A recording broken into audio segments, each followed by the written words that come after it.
work honestly, work ethically, and you will taste success quite quickly, quite better in your life. ईमानदारी से काम करना, प्रामाणिकता से काम करना, एथिक्स नॉर्म्स के साथ काम करना।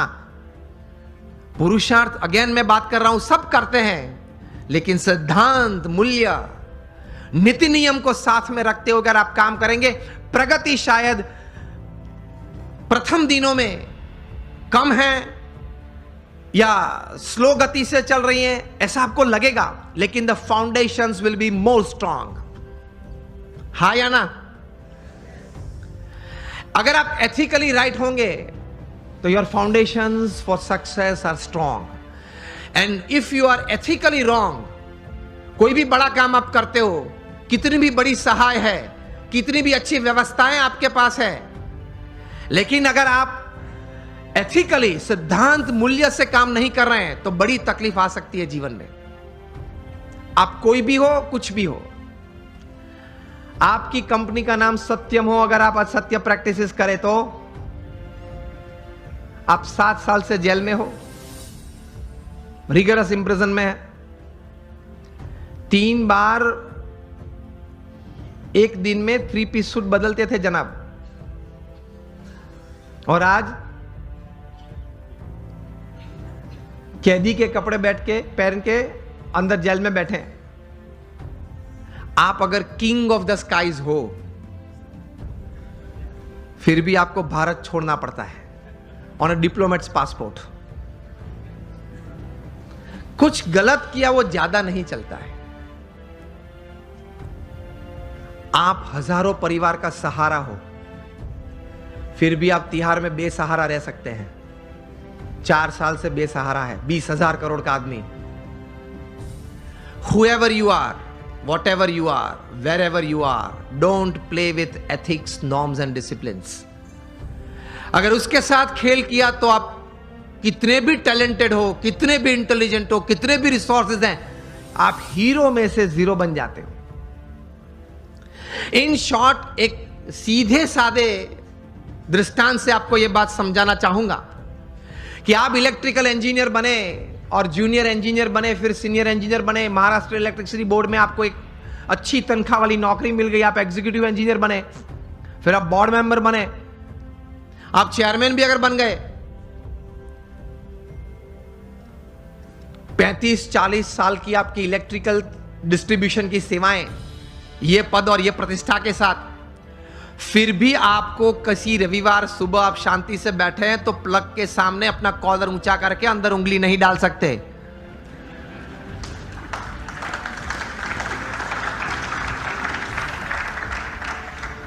आप प्लग के सामने ये बैठ के ये नहीं कह सकते कि ये देखो ये उंगली चेयरमैन की है, ओके, और 35 साल से आपका डिस्ट्रीब्यूशन मैंने किया है और अभी भी आपका डिस्ट्रीब्यूशन मेरे कंट्रोल में है, तो ये मैं उंगली अंदर डालता हूं, जरा ध्यान रखना। तो इलेक्ट्रिसिटी ये बात सुनेगी। Electricity doesn't know your post, your position and your power. वो सब वो हार्ड और मास को ही पहचानती है। उसी तरह जीवन में सिद्धांत, मूल्य, नीति और नियम हार्ड मास को ही पहचानते हैं, आपके पद और प्रतिष्ठा और आपकी सत्ता को नहीं पहचानते।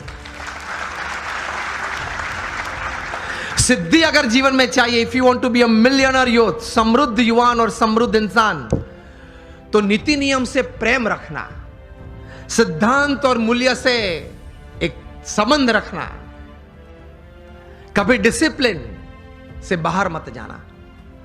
जो बाहर गए हैं वो सब टूट गए हैं, बुरी तरह से टूट गए। तो इसी तरह से पूर्ण सफलता जीवन में मिलती है। प्रमुख स्वामी महाराज की यह बात मैं कह रहा था कि उन्होंने जीवन में यह कार्य किया, कितना प्रचंड पुरुषार्थ किया। शायद पृथ्वी पे एक ही व्यक्ति होंगे प्रमुख स्वामी महाराज जो 18,000 गांव में लोगों के जीवन उन्नत करने के लिए स्वयं पधारे। आप मुझे एक भी व्यक्ति का नाम दे जो 18,000 गांव में स्वयं गया हो। अरे वोट लेने के लिए भी व्यक्ति नहीं जा सकता। हमने प्रमुख स्वामी महाराज को देखे हैं जब उनकी उम्र 60 थी, 65 थी, 70 थी, 75 थी, 80 थी, तब रात को 11 बजे, रात को 12 बजे तक आदिवासी के झोपड़े में बैठे हुए देखे हैं और उनके परिवार के साथ उनको कुछ नैतिक आध्यात्मिक बातें करते हुए देखे हैं, उनको व्यसन मुक्त करते हुए देखे हैं। यह प्रचंड पुरुषार्थ निस्वार्थ भावना से, तभी यह संस्था इतनी बड़ी हुई है। नीति नियम और सिद्धांत में कभी उन्होंने कोई लेश मात्र भी, स्वप्न में भी कोई प्रयत्न करते हुए तो नहीं, लेकिन स्वप्न में भी कभी उसमें किसी भी प्रकार की कोई भी छूटछाट लेने का एक संकल्प भी उन्होंने नहीं किया।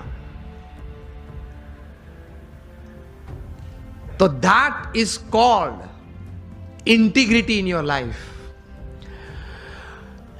यह बात मैं इसलिए कह रहा हूं, अब ध्यान से सुनना। आप अगर जीवन में नीति नियम और सिद्धांत से कभी विचलित नहीं होंगे तो आपकी एक पर्सनैलिटी, एक कैरेक्टर ऐसा बना रहेगा कि लोग आपके पास आएंगे, रिसोर्सेज आपके पास आएंगे, आप जो काम करना चाहते हो वो बहुत अच्छी तरह से आप कर पाओगे। You will become a magnet to attract talent, people and resources. आप नीति नियम और सिद्धांत में स्पष्ट होने चाहिए। गांधी जी के जीवन में सत्य और अहिंसा ये नीति बड़ी थी, हम जानते हैं। तो उनकी एक पर्सनालिटी डेवलप हुई, उनका एक कैरेक्टर डेवलप हुआ। सरदार पटेल के जीवन में ये नीति नियम सिद्धांत स्पष्ट थे, दृढ़ थे। तो उनका एक कैरेक्टर, उनकी एक पर्सनालिटी डेवलप हुई। कहां तक? तो सत्य में, सिद्धांत में कोई भी व्यक्ति ने निस्वार्थ भाव से अगर सेवा की हो तो ऐसे सद्गुण में इतनी ताकत होती है। समझना, सिर्फ आपका intelligent and talented hard work is just 20% of your success, 80% is the values and virtues of your life. यह सिद्धांत है। आप कितने भी टैलेंटेड हैं, इंटेलिजेंट हैं, एकेडमिकली क्वालिफाइड हैं, डबल MBA है आपके पास, LSE के, हार्वर्ड से, ऑक्सफोर्ड से, this will count only 20% of your success. 80% is your values and virtues. आप पढ़ लेना 1000 व्यक्ति के जीवन चरित्र जो जीवन में सफल हुए हैं। It counts more. Because मैं आपको बोलूं, your talent, your intelligence and your academic qualification can open any gate for you, but only your values and character will keep the gate open. आपके लिए कोई भी दरवाजा खुल जाएगा क्योंकि आप पढ़े लिखे हो, आप बहुत टैलेंटेड हो, आप बहुत इंटेलिजेंट हो, लेकिन वो दरवाजा तभी खुला रहेगा आपके लिए हमेशा अगर आपके कैरेक्टर में कोई प्रश्न नहीं आया तो। आप ये भी पढ़ते होंगे न्यूज़पेपर में, हर 10 दिन 20 दिन में एक बार ये प्रसंग बनता है, न्यूज़पेपर में रिपोर्ट होता है। वो तो जो व्यक्ति इस प्रकार का होता है जिसका न्यूज़पेपर में कभी रिपोर्ट आता है उसी का नाम आता है, उसके अलावा 10-15 का नाम नहीं आता। बाकी तो हर रोज ये प्रसंग बनते हैं। हर 10-15 दिन आप सुनते होंगे न्यूज़पेपर में कि किसी बड़े व्यक्ति ने अपने जीवन में कोई बड़ी गलती की, सिद्धांत, नीति नियम और चारित्र में। इसकी वजह से वे बड़े पद प्रतिष्ठा से गिर पड़े। हाँ या ना? सुना है और पढ़ा भी है ना, और पढ़ते हो ना, यस और नो? तो ये बात याद रखना कि अगर 20, 30, 40 साल तक भी आपने बड़ा अच्छा पुरुषार्थ करके एक बड़ी बात जीवन में हासिल की, तो भी अगर चारित्र में कोई तकलीफ आएगी तो आप मिलियनर यूथ नहीं रहेंगे, आप बन जाएंगे बैगर यूथ। तो पुरुषार्थ के साथ ये सद्गुण थोड़े हैं, वो जीवन में रखना बहुत जरूरी है।